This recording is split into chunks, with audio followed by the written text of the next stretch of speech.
sabe? Como é que você vê a política aqui no Tocantins hoje? Assim, você ainda vê como uma coisa muito de família, que é o familiar vai um atrás do outro. Eu não gosto muito de ver esse negócio da novidade, que é justamente o que você está falando. A pessoa entrar só porque ela tem carisma e ela vai ser um bom político por isso. Não. Mas você vê hoje a política no Tocantins como algo de família mesmo? Cara, é o seguinte, eu acho que a gente passou por uma transformação, né? A gente, claramente, quando eu cheguei aqui em 2002, a imprensa não podia falar muita coisa, entendeu? Era meio amarradão. A gente até outro dia eu falei sobre isso. Eu apresentei a live do aniversário do Siqueira Campos junto com o Luiz, um jornalista aqui. E aí recebemos o Tião Pinheiro, que durante muito tempo diretor do Jornal Tocantins. E o Tião acompanhou toda essa... E o Tião falava, o Siqueira às vezes quando ficava chateado com alguma coisa, ligava para tirar satisfação, cara. Entendeu? Nossa. Hoje é uma coisa inimaginável isso. Mudou. Óbvio que a gente está longe do ideal, porque ainda está na mão de uma galera, os caras ainda têm os grupos, né? Infelizmente ainda é assim, mas eu acho que aos poucos a gente vem mudando. Eu acho que talvez eu demore um tempo para que a gente tenha uma política completamente independente, mas mudou sim, mudou. Hoje em dia, por exemplo, eu nunca tive uma orientação da minha direção para, a prefeita vai aí, pega leve, ou a prefeita tá aí, pula no pescoço dela e bate nela. Não. Tipo, tem o problema? Tem. Fez, acabou e vida que segue. Eu não tenho essa censura. Tem uma liberdade boa no programa. Eu acho que isso é uma grande mudança, porque a gente não tinha. Porque a imprensa realmente não tinha aqui no Tocantins. Pela minha experiência no interior, eu acho que o que mudou bastante foi muito essa política mais voltada, talvez para a capital ou talvez para mais estadual, assim. Quando você vai ver... pelo menos na minha região, que é Dianópolis, ali na divisa com a Bahia. Você vê as cidades ao redor... Eu fiz campanha em Dianópolis, cara. Foi? Eu fiz campanha em Dianópolis. Eu fiz o rádio do... Pô, não vou lembrar o nome dele. Não, vou lembrar porque ele é do povo lá que é advogado, rapaz. Do desembargador. Do Póvoa. Eu fiz campanha pro... Eu não lembro o nome dele, mas era o sobrenome Póvoa. Fiquei lá. Então, e era uma época assim dessa também, do eleitorado. E eu lembro que na época ele perdeu pra um cara do PT e era um negócio que inimaginável. Sim. Tipo assim, tava tudo muito, muito bem. E de repente o cara foi lá e puf, deu uma Salomão o nome do cara. Sim, José Salomão. É prefeito lá agora, inclusive. Hoje. Na época, foi a primeira vez que ele tinha sido eleito.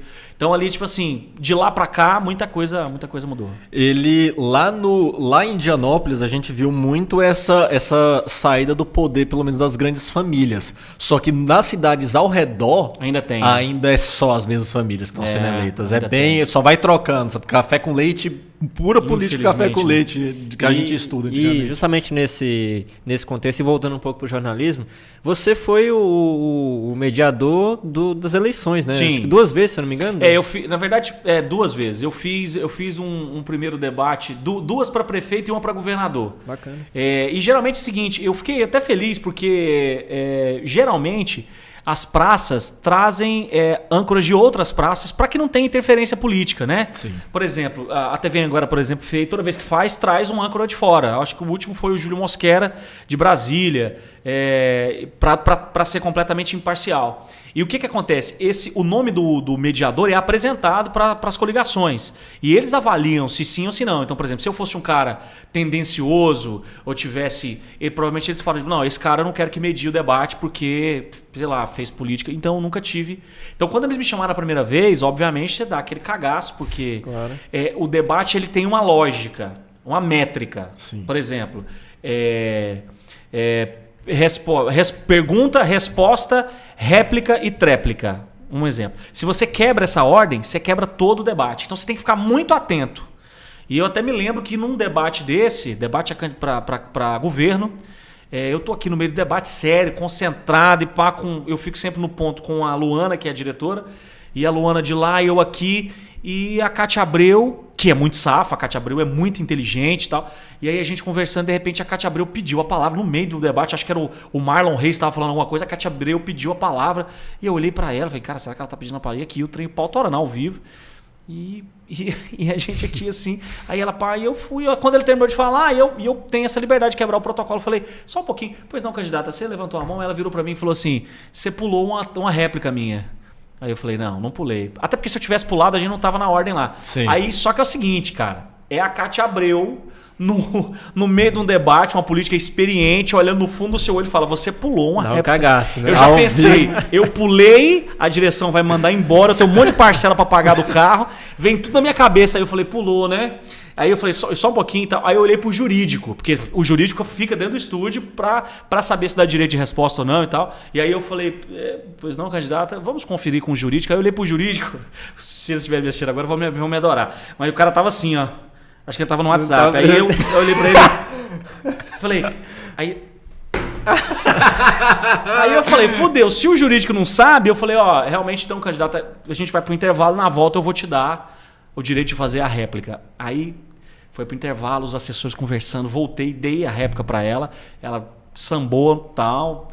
E aí depois eu fui olhar o debate ponto por ponto, eu não tinha pulado, né? Eu tinha razão. Se o jurídico tivesse comprado comigo, eu tinha falado para ela. Mas sozinho também não dá para comprar essa briga, não. Então, tipo assim, mas aí com o tempo, esse último debate que eu fiz agora para prefeito, eu já tava mais solto, assim. Por exemplo, o Boechat, que era um grande jornalista que acabou morrendo no acidente de helicóptero. Sim, nossa. O Boechat era um monstro. E o Boechat, eu lembro de um debate para presidente que acho que era o Bolsonaro falou alguma coisa. O Ciro Gomes, eu acho, falou alguma coisa. E ele falou, não, perdeu o Playboy. Tipo assim, no meio de um debate ninguém falava um negócio desse. Então eu já tive mais essa liberdade, os candidatos já respeitam. Então eu tive essa experiência, cara, que é um negócio que eu acho que agrega muito, assim, pro meu currículo. O primeiro, eu sempre fico nervoso ainda. Não para entrar no ar diariamente, mas assim, em situações eu ainda fico tenso.